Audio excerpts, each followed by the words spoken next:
महीने का बेबी बता रहा माँ और आप इरेगुलर पीरियड्स पीसीओडी समझ रहे थे नहीं।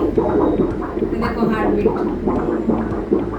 హాయ్ ఒక పేషెంట్ కి 7-8 మంత్స్ నుంచి పీరియడ్ రావట్లేదు. సో ఆ పేషెంట్ నా దగ్గరకు వచ్చినప్పుడు నేను పీరియడ్ రావడానికి మెడిసిన్ ఇచ్చాను. ఎప్పుడు 10 మంత్స్ బ్యాక్. ఆ 10 మంత్స్ బ్యాక్ ఇచ్చిన టాబ్లెట్స్ పేషెంట్ పెట్టుకొని పీరియడ్ రావట్లేదు అని ఎవ్రీ మంత్ వేసుకుంటుంది ఆమె. ఎప్పటి నుంచి 6 మంత్స్ నుంచి కంటిన్యూస్ గా పీరియడ్ విత్డ్రావల్ కి ఇచ్చే టాబ్లెట్ వేసుకుంటుంది. అంటే without doctors consultation, without doctors prescription, బయట ఎక్కడ 6 మంత్స్ అయినా ఇంకా పీరియడ్ రావట్లేదు, మీరు అప్పుడెప్పుడో ఇచ్చిన మందులు నేను వేసుకున్నాను, పీరియడ్ ఎందుకు రావట్లేదు అని వచ్చింది పేషెంట్. పొట్ట చూస్తే పెద్దగా ఉంది, టెస్టులు చేయించుకోమంటే ఆహానే చేయించుకోనండి, స్కాన్ చేయించుకోమంటే నేను చేయించుకోనండి. సరే డౌట్ వస్తుంది ఏంటో చూద్దామని చెప్పి నేను స్కాన్ చేసి చూస్తే महीने का बेबी बता रहा माँ और आप इरेगुलर पीरियड्स पीसीओडी समझ रहे थे नहीं।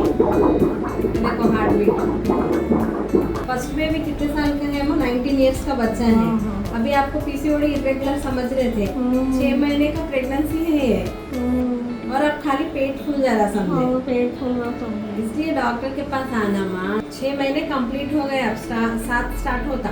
6 మంత్స్ కంప్లీట్ అయిపోయింది. బేబీ హెడ్, బాడీ, లెగ్స్ అన్ని ఫామ్ అయిపోయినాయి. సో నేను చెప్పేది ఏంటంటే పేషెంట్స్ సెల్ఫ్ మెడికేషన్ తీసుకోకుండా ఒకసారి డాక్టర్ ని కన్సల్ట్ అయ్యి ఒక స్కాన్ చేయించుకోండి.